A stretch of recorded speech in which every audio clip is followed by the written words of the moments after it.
It's the Jaden Show, and here's your host, Jaden Cornelius.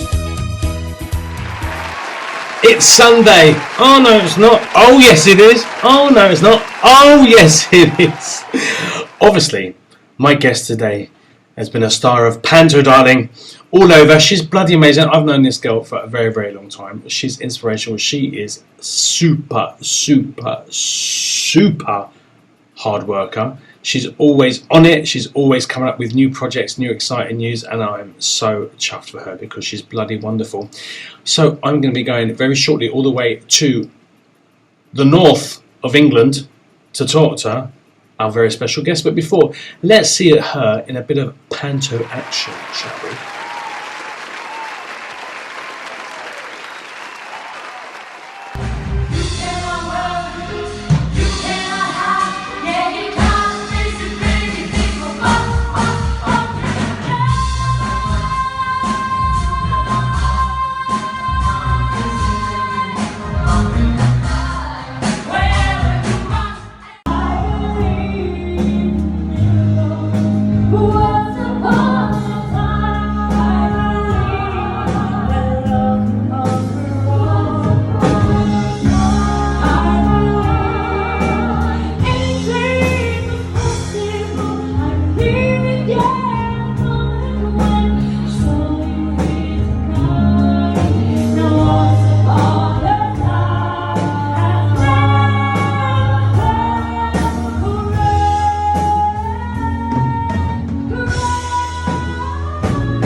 Well, you've seen her in a panto action, and now you're going to get to see another video because I love this next video because it's actually one of my favourite songs to sing as well.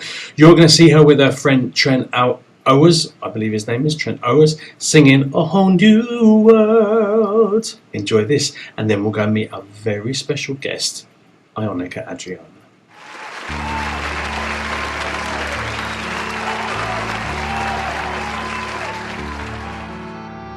I can show you the world, shining, shimmering, splendid. Tell me, princess, now when did you last let your heart decide? I can open your eyes, take you wonder by wonder, over, sideways, and under, on a magic carpet ride. A whole new world, a new fantastic point of view. No one to tell us no, or where to go, and say we're only dreaming. A whole new world, a dazzling place I never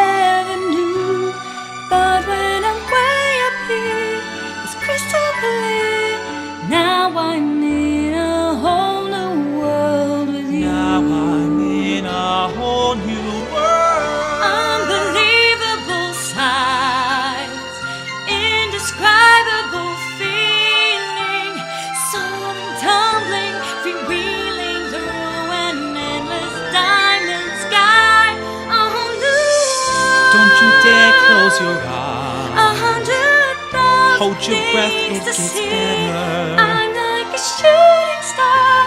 I've come so far.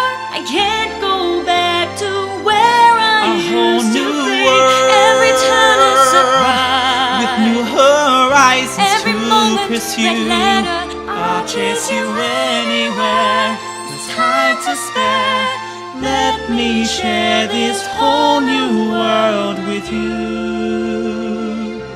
A whole new world. That's where we'll be. A thrilling chase for you and me.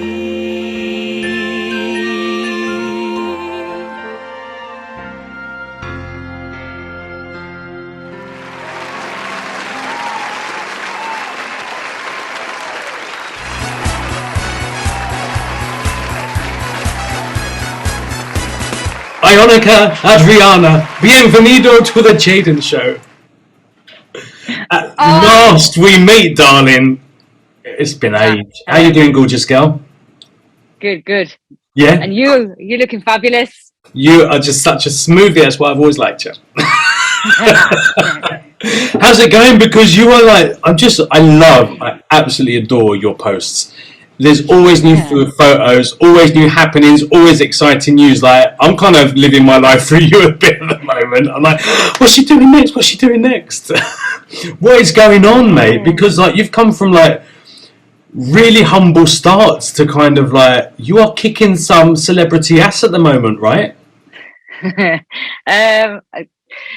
Presenting shows, radio presenting, singer, pantos, model. I mean, what are you not doing, mate? Yeah, I mean, this year, obviously, everything with COVID, everything slowed down a little bit. But since Christmas, it's been pretty relentless. I did a BBC drama. I did a small role in an episode for that, and that was The Syndicate, and that was on BBC One with the late Kay Mellor, who's just very recently passed away. I don't know when this is going out, but now we're filming this. It was very recent. So I got to do that in the lockdown, and then I did one panto in the lockdown, but then it got cancelled, and then I finally got to do one. Mm-hmm. And then it's a little bit like it always is. You're not really booked for work, and then you go, like, I'm going to be skint.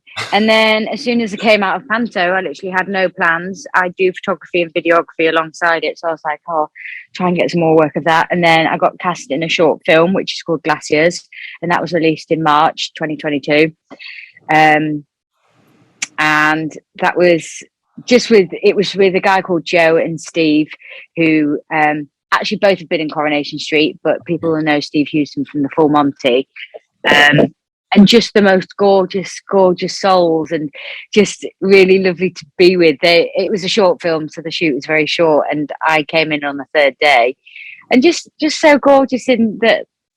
Like Joe was like, "Is there anything that you want to ask? Do you want to go through any lines?" And like when we were doing like the pickup shots and stuff like that, they're like, "Do you want to use us as your eyeline?" Because a lot of people, well, the majority of people that I've ever worked with have always used each other as your eye line. That's basically where the cameras come in really tight, and sometimes they can't stand where they were standing when you're shooting the scene in real distance, but they stand very where they would be, so you get further back. Yeah. And just stuff like that, and just really lovely. And so I did that, and then I've just finished doing a documentary which is imminent. It's going to be airing in June, so I'm really excited for that. This is so super cool, because I've known you for many years now. Oh my gosh, probably 15, I think it is, maybe even a little bit more, and well, maybe 10. Between 10 and 15, because I've been here nearly 7.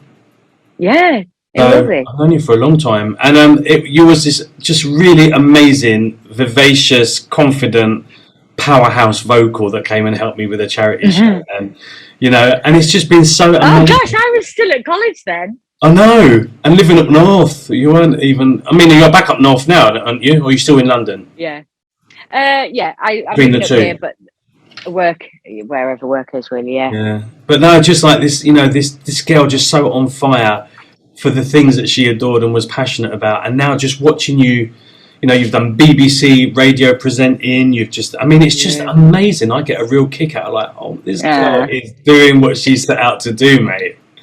This is super cool. So how did it? Just in a nutshell, how did it all begin? Like, did you just think, oh my God, I really want to be Whitney Houston when I grow up? Or one day you singing like, and I had nothing, and someone went, oh my God, you sound amazing. Maybe you should be a singer. How did it kind of just kick off for you?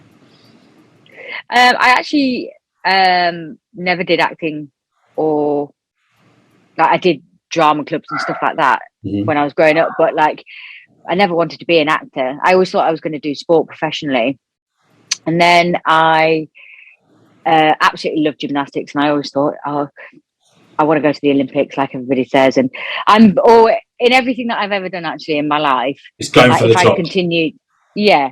So job. If I hadn't had the injury that I would have done, I would have, like when I played hockey, we did the English trials. So I've always been a very high achiever in whatever it has been.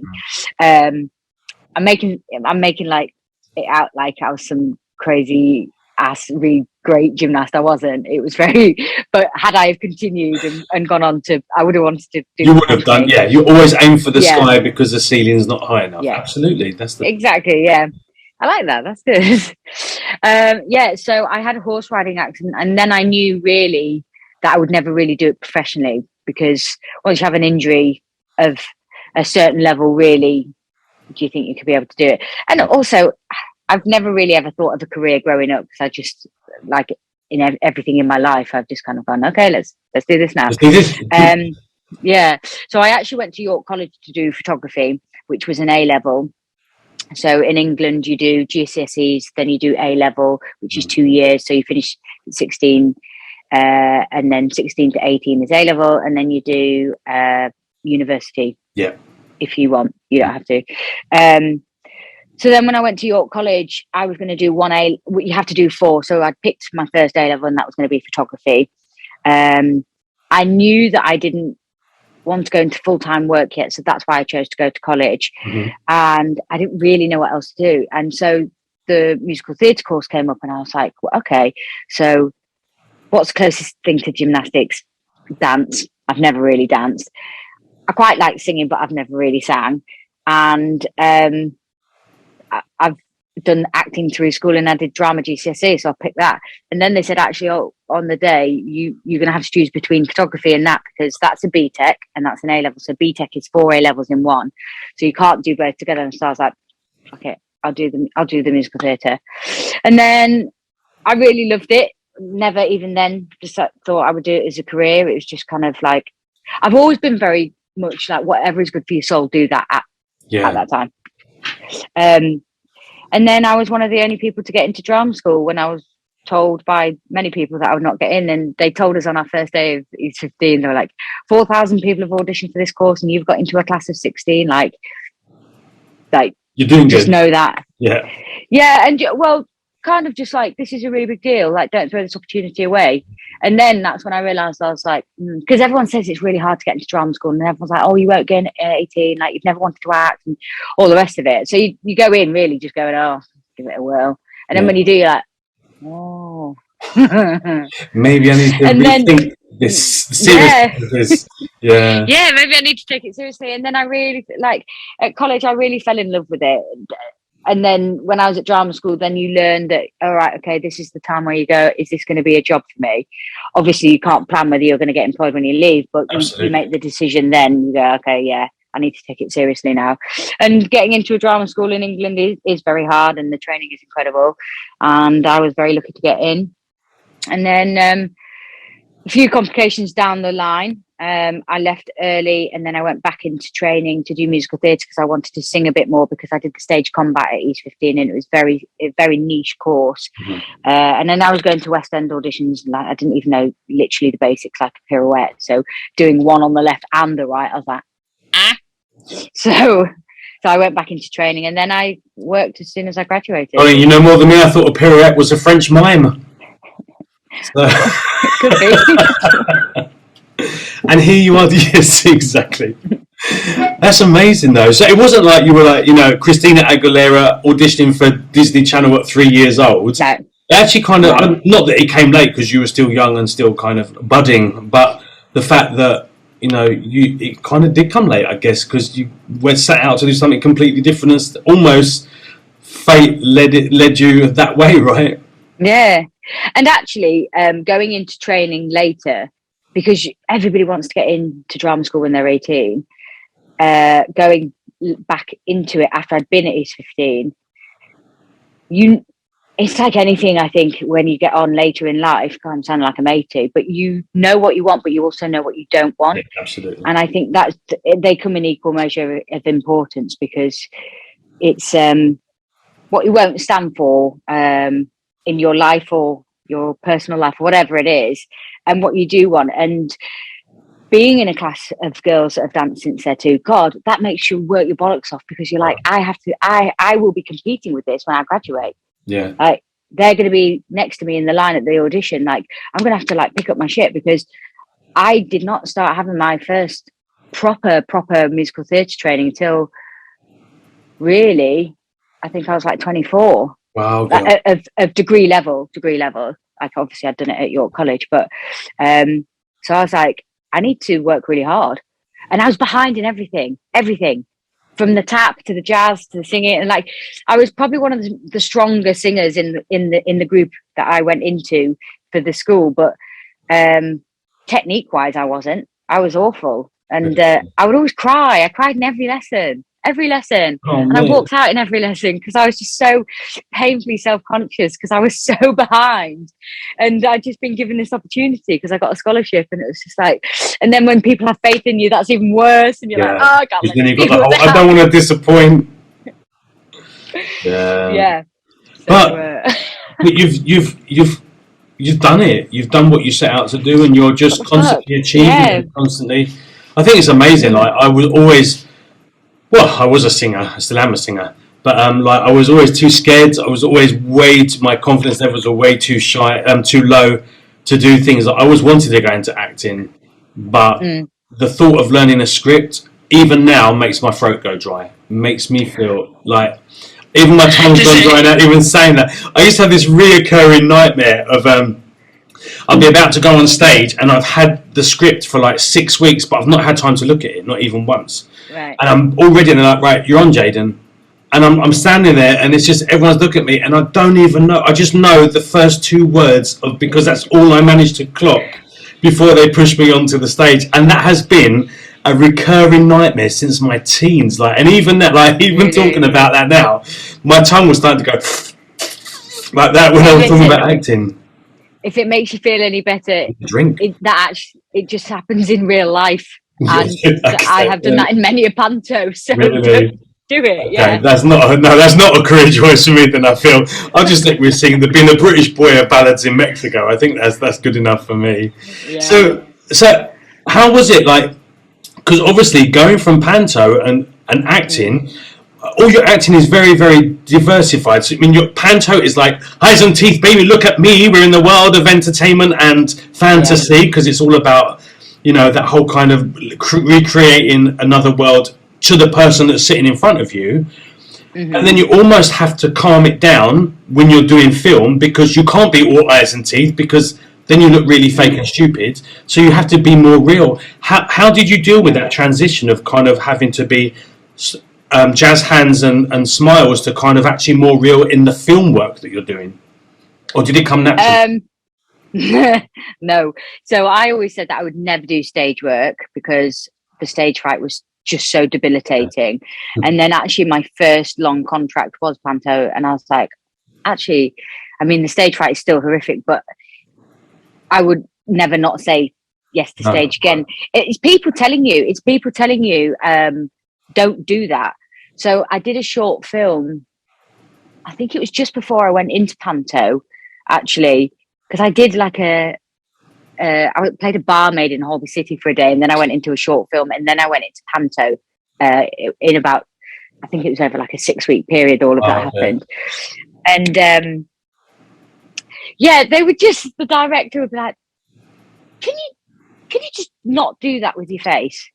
And until you watch yourself back, you go, that's what they're talking about, because you don't really analyze your face when you talk in real life. So if the way that you're being, and if you are relaxed on set and you're relaxed in your character, and stuff comes out that's yourself, like I'm really expressive and I'm all like, yeah, me too. So it's just people telling you and watching yourself back, and that's a very, very hard thing in both capacities. Some people hate it, some people love it, and I think there's a bit of a habit, and I might be wrong, but I do think there's a bit of a habit of people that are new into the industry or new into the work that they're doing, older or younger, have got a habit of going, I don't watch myself.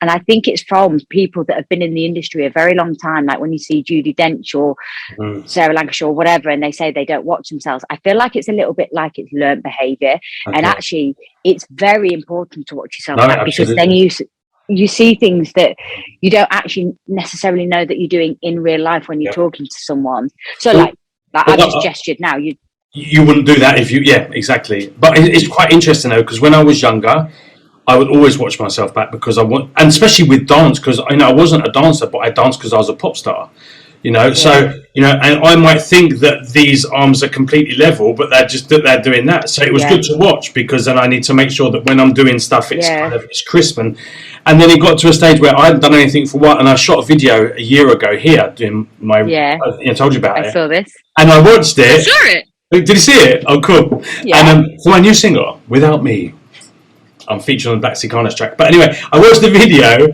and I don't like watching myself back now, because I don't even recognise myself anymore. And they showed me, went, Jaden, this is really cool, look at this. And I went, why is my father on a Caribbean beach with a black guy? I was just like, when did that happen? In that moment, I was 22 years old, pop star in the 90s again. Do you know what I mean? Right. But all of a sudden, this image was just like this old, fat, balding old man. And I was just like, when did that bloody occur? Like, it was just such a... So now, I'm actually all about the Judi Dench shit. I ain't watching myself back on anything. Really, it's pretty scary, mate. So what does the future hold in store for you now? Like, what are your... I love the fact, like, there's more news coming, you gotta wait for it. I'm like, go girl. But what's coming up? What can you talk about? And what are your plans for the future? Like, what do you want to be achieving? In the future, I want to work, as corny as it sounds, and I don't care. I just want to work with good people. I want to work with the stuff that has weight behind it, that's credible, that it's well written, with good people. Because people always think that your most high exposure job is always your best job, and it isn't necessarily about that, because sometimes you can work with a team of idiots, even if it's a really, really big job, and you go, this is the most miserable experience of my life, and then you do an unpaid music video that you're there for 10 hours and you make the best friends. I worked in so many free music videos when I first started out, and they're still friends today. And a lot of them have gone on to different stuff, and so I just want to work with really good people. And again, like, I'm a massive high achiever, that I want to work on primetime TV. I want to do the mainstream stuff. I want to work on the top soaps, because it's go hard or go home for me with anything. That's amazing. Like, if I'm going to go on a run, I can't just do like a slow run. I'll kill myself go on a run, even if I'm really unfair. Really? I'm like, come on. I'm go home or don't go hard. Like, I'm really just like, I got like, exercise, Netflix, Heartstoppers for the 4th time, I think. Let's just start that series again. But no, that's amazing. I've got the documentary coming out. Sorry, I just interrupted you. No, I interrupted you. Carry on. Actually, that's out this month in June, right? Yeah. It's out on the 13th. Okay. So I got posted these. Like, I look like I'm doing a book launch. I'm not. It's just because I'm really excited, because a lot of the time you don't get sent stuff, but they've sent. So some of the press is going out about it. So I've had these both sent. So one of them is Who Do You Think You Are? Okay. which is I don't know if you have this program, but I think Davina McCall presents it in England, and they basically get people to go and find their timeline of ancestry. I think my friend in England was on it. Her name was Denny. Oh, okay. She was a Zumba instructor, and then she had to go and find like her connections to Eton and all this kind of stuff. I think she. Yeah, it's so amazing. Yeah. It's so super amazing. Cool. So I didn't actually know that I was getting put in this magazine. This was a bit of a surprise this morning, and then I'm in one of the articles here. Wow, okay, cool. Look at you. Little all for me. And then I got this one as well, the BBC History Revealed magazine, which I don't know where that is either on the pages, but it was so I'm very much everything here you see is it's like photos. No one prints anything out anymore, and I think that we forget, especially when we're having a really hard time in this industry, like, oh, I'm never getting anywhere, and oh God, I'm not getting any work, and oh, my career's a bit of a sham, and of course it feels like that sometimes, but I think sometimes like having it in front of you, that kind of, it's not the wall of affirmation, but it's like sometimes I just look at it and I'm like, it's a wall of achievement because you've done it. Yeah, absolutely. Yeah, and like, I don't know if you can see down here, is all my, I'm just wobbling the camera, every single program of every job that I've been in. Oh, so yours will be down there. Oh, cool. Because I keep everything because it's a bit like a bit of a memory book. It's a memory. Scrapbook. It's your musical, your entertaining CV. I mean, I've got on my wall. You definitely can't see it here, and I can't turn my computer around. But I've also got like in my mum's in the loft, because when in the 90s I was famous. So I've got every teenage magazine, every the Pops magazine, like smash hits, like every cut in, every sticker that was for pencil cases, that all in.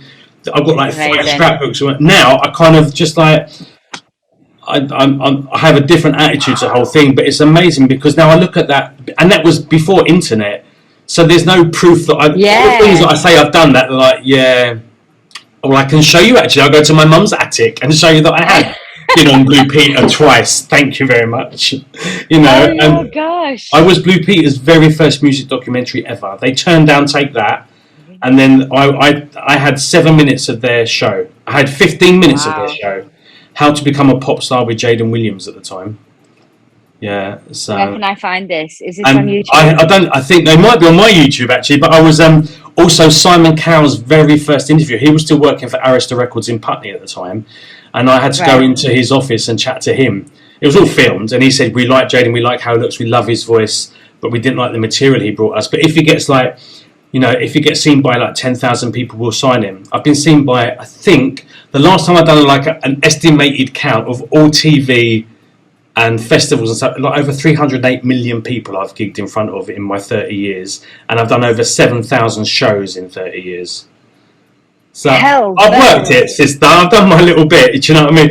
But I've got nothing, because majority of that time, the biggest time was pre-internet. So it's only the scrapbooks in my mum's loft that I can actually see. Look, I was in the Sun, and I was in Daily Express, and I was in like crazy. But I think it's important as well because for me, because I'm getting old now, and so things have changed for me, and the 3-foot poster on the wall that was up in New York when I sang in New York, I don't even recognise that boy anymore.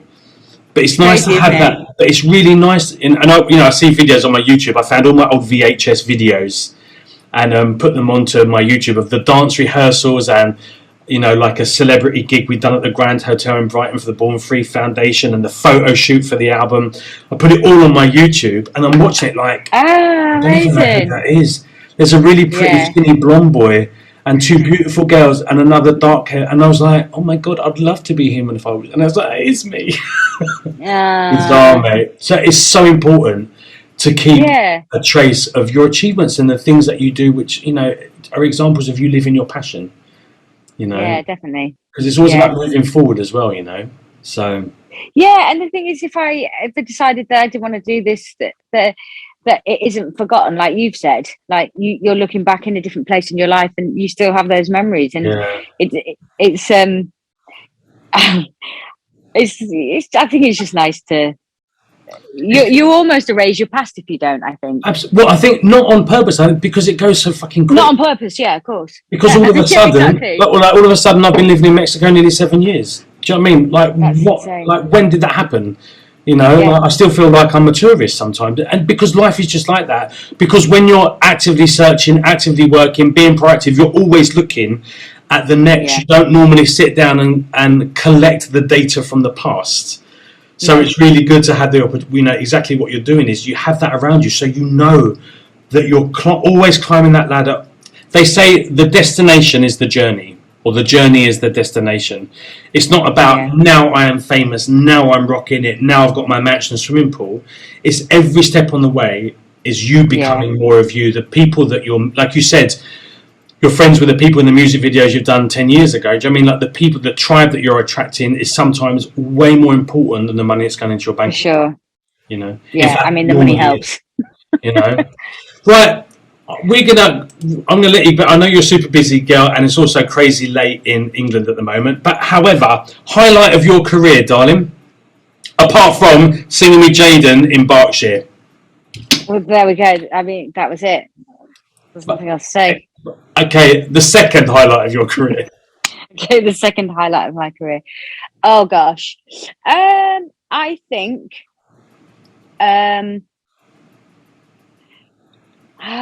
it's whenever I get a job, it's a real highlight because I can eat.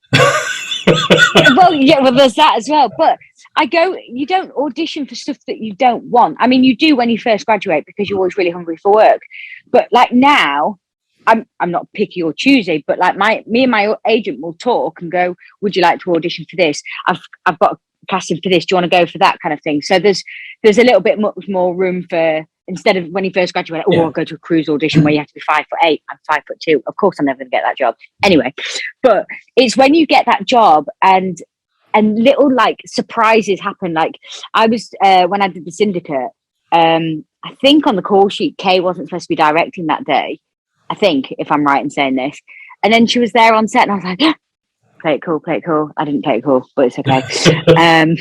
Just stuff like that. And when you work with people that you've wanted to work with forever, and like my first TV, like my first experience was being a barmaid in Holby City and seeing people on set that you've grown up watching. Yeah. And first of all, they've not aged and you're like, I feel like I'm still watching them in like the 90s, and then you're working with them, and then you're a peer. You're peers with each other, your colleagues, and that is the weirdest thing, and that's always a massive highlight because I'm just like, like here, like working with Melinda. Like I used to watch her on Fought by Art, and she is just the most gorgeous soul, and I was like, I get to be with this woman every day. I mean, everybody in the cast was lovely, but me and her were baddie and goodie, so we spent the most time together. And like I was like, this is ace. I am getting to sing with gorgeous human beings. So it's always a highlight. I'm so beyond chuffed for you, mate. I'm just loving to see it continuing, and I hope you're going to come back on my show at some point. In the future. I will. I mean, I'll make it quicker this time. Well, no, it's taken a bloody long time to get you on, but all good things are worth waiting for, darling. But it's really interesting going back to like we were saying about, you know, I remember I became friends with I won't put my. We're just having a chat now on a coffee and putting my leg up.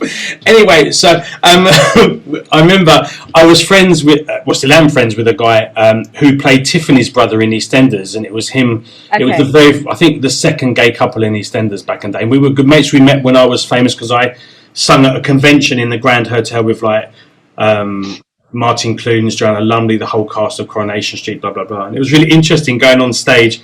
And then when I'm going up to a girl to sing, that girl is Gail from Coronation Street. Do you know what I mean? Or Joanna Lumley or someone. But I remember I got invited to, it was his birthday party.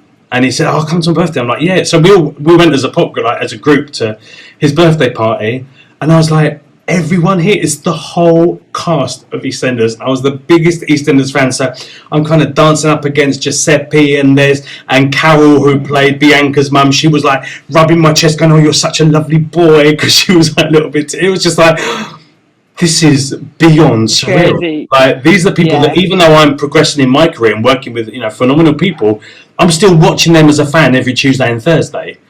and now I'm dancing with Carol. I've just brushed against Giuseppe because he's fucking gorgeous, and so and so's at the bar, and Doctor whoever and the vicar. I'm just like, oh my god, Yeah. this is beyond loco. So it's amazing. Those and I think they are some of the most priceless moments you're going to get in your career as well. Yeah. And you just had that little click, like fuck. Like, yeah, I'm one of them. Moments. I'm not a fan waiting outside a dressing room for an autograph. I'm actually dancing with them and getting a drink bought for me by them, and I'm a mate. Crazy.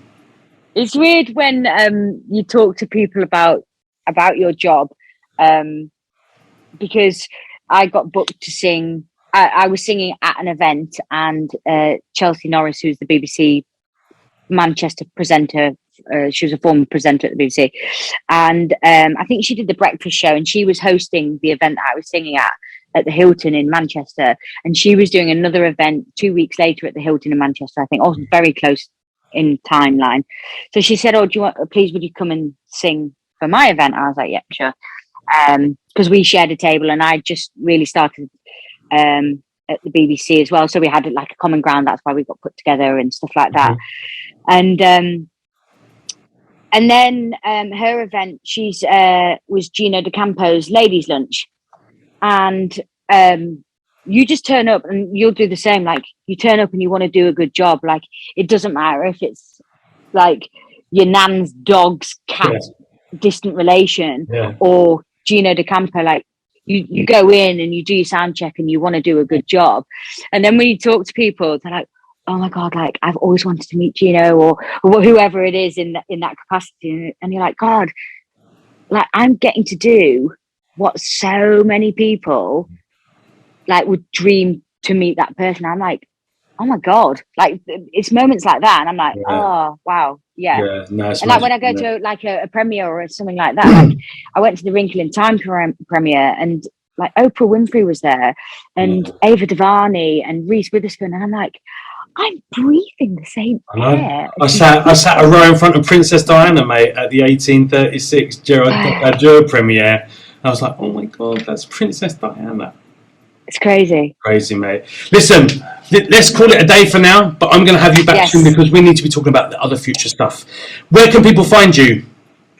Okay, on Twitter, I'm Ionica_official. On Instagram, I'm Ionica_official_. And on Twitter, TikTok, which I'm shocking at, may add. Awful. I'm Ionica_official again. Okay. And we're going to post all those links underneath this interview. Ionica Adriana, you are beautiful. You're inspiring. I'm so pleased you're in my life. And well done, mate. Keep doing what you are doing. You too. Biggest love to you, darling. Have a wonderful week. You too. See you later, honey. Bye. It's so amazing to talk to her. She's so bloody difficult to pin down because she's always working on new projects. She's always working, quite frankly, and bloody amazing. Long may that continue because she's such a super, super, super girl. Now, if you want to follow her, if you want to show her some love, if you want to share her with your friends, then you've seen exactly where you can do it. So please follow her social media links, support her, and especially if she has shows or other pantos coming up, then you do need to go and watch. She's a super, super amazing entertainer and a really bloody lovely human being. I'm not going to leave you with just me talking. I really need to see a bit more of her and a bit more of Trent as well. So I'm going to leave you with Notice Me Horton. This is Trent and Ionica. Have a wonderful, wonderful new week, and I will see you next Sunday on the Jaden Show. Don't forget, subscribe, share with your friends, share with your family, share with your enemies, share with everybody. I'll see you next Sunday on the Jaden Show. Take care. Stay beautiful. Bye-bye.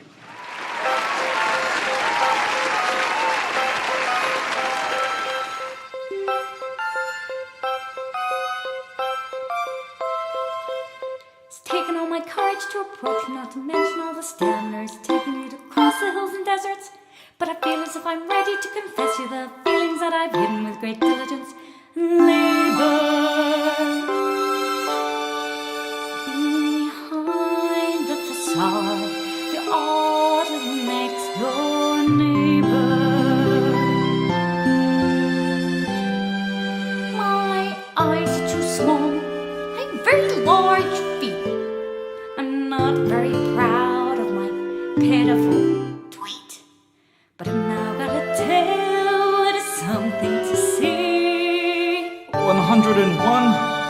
102.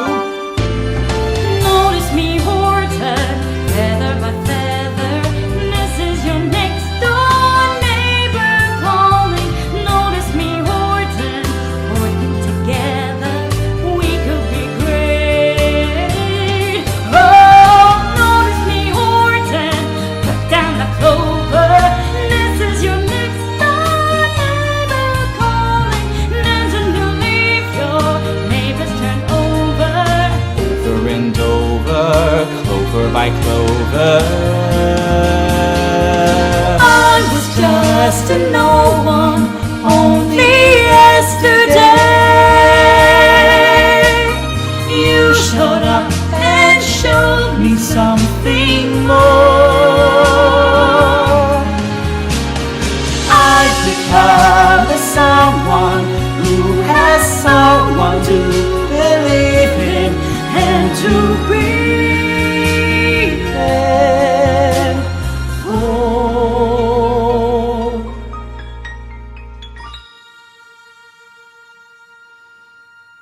I will not give up hope. I was hooked from the start when I noticed your kind, your powerful heart. Notice me, Horton. Oh, the world will be something new Notice me, Horton. when they notice a thing or two. Notice me,